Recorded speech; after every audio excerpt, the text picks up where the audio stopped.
This is our second module of the same lesson, Jalebis. The rest of the story we will continue in this module. So, in our first module, we have read that little boy Munna, anyhow the coins make him convinced for buying jalebis.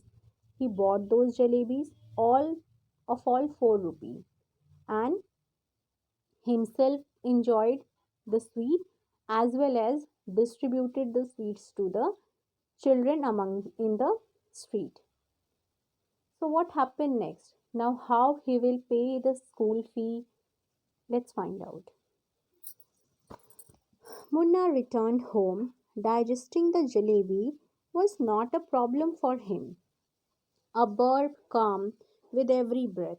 There was danger of every bird bringing out a jalebi or two. It means he was so much overloaded with jalebis. His stomach was so much overloaded with jalebis. He had to take his dinner also.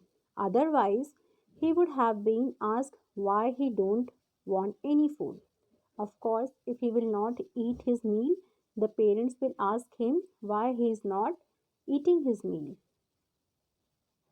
If he had pretended illness, a doctor would have been called, and if he will say that he is not fine, he is not feeling to eat, then they will call a doctor. Result was that he laid coiled up like a jalebi during the night. It means he had his meal also and now is not able to sleep and he coiled up like a jalebi. But he was able to digest the jalebi. Now Munna faced another problem, and this was he went to the school next day. He found out that he won't get his scholarship the day. Earlier he was thinking that he might get scholarship and he will easily pay the school fee with the help of scholarship, but now he won't get scholarship and he will get the scholarship next month, and the master announced him that in lunch he will collect the school fee. But what happened to Munna? He was so scared that when the school bell rang for recess, Munna left the school and on the way he prayed to God to arrange 4 rupee for him. He was praying to God that please God arrange 4 rupee for me. He reached to Kambelpur railway station. In that fear, he reached to Kambelpur railway station. And that time he was wondering about the two things which his elders told him. First, that he should not cross the railway track, and second, he must never eat sweets with his fee money. So, this was our second part in which he faced the problem of not able to pay the school fee as master denies him that he will get scholarship next month, and now he is in dilemma what to do. So again there are few question answer related to the second part.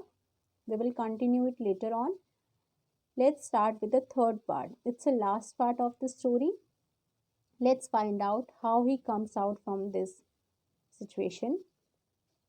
Now Munna sat under a tree near the railway track. He started thinking about his miserable condition. Miserable, it means very pathetic condition. The matter had looked simple and straightforward. This was because he could pay the fee with the scholarship money. Earlier, he was thinking for the same thing that he can pay the school fee with the scholarship money. But as we all know that he is not getting any scholarship right now, so he felt very crying. He felt crying and started to thinking about his fee, and his teacher came. Teacher cane. What do we mean by cane? Cane is here stick, which earlier schoolmasters used to keep with them to hit the naughty children those who are not completing their work on time or giving excuses. Okay. He closed his eyes and began to pray. He began to pray. He recited the entire namaz. He whatever he knows. He recited the 10 surahs of the Quran by heart, and he was continuously asking God that please God, anyhow just put 4 rupee in my bag so I can pay my school fee. He was saying to God that there was no shortage of anything in God's treasury, and he is just asking for 4 rupees. After the prayer, he offered namaz also. He recited the 10 surat, Ayatul Kursi, whatever he knows, he just tried out. Then he blew over his bag saying Chu.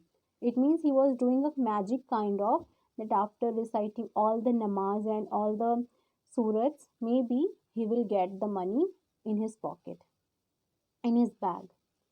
But there was no money. He felt like crying as loudly as he could, and he just walked for bazaar and waited for school bell to ring. Why he was waiting for school bell to ring? So he can join the other students, other children, those who are coming out from the school, and it will seems like that he is also coming from school. Next day also he went to the same place and again started praying God. Munna suggested God to play a game. He's talking to God now and he's saying, let's play a game. I will run and touch the signal, and meanwhile you should put you should keep 4 rupee in this rock, under this rock. Later on, he did the same. He ran to the signal, he touched the signal and came back. And when he lifted the rock, there was no rupee. Instead of rupee, there was a hairy worm. He screamed and ran away. Again, he touched the signal and shocked to see there was no rupee under the rock. Now, what he did while going, he was thinking, doing wazoo. Now he was thinking that he will perform a wazoo. Next day, he will wear clean clothes and come here and keep namaz, reciting namaz till noon. Maybe then God will give him something. But next day also, it won't work. Later, Munna realized that if God will give everything for asking man, it it will be no better than birds. It means if man will get everything so easily, then they will not learn the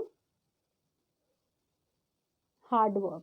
They will not learn to perform their duties. They will simply ask God and they will get this thing very easily. So, this is the last message from the story, that the little boy realized that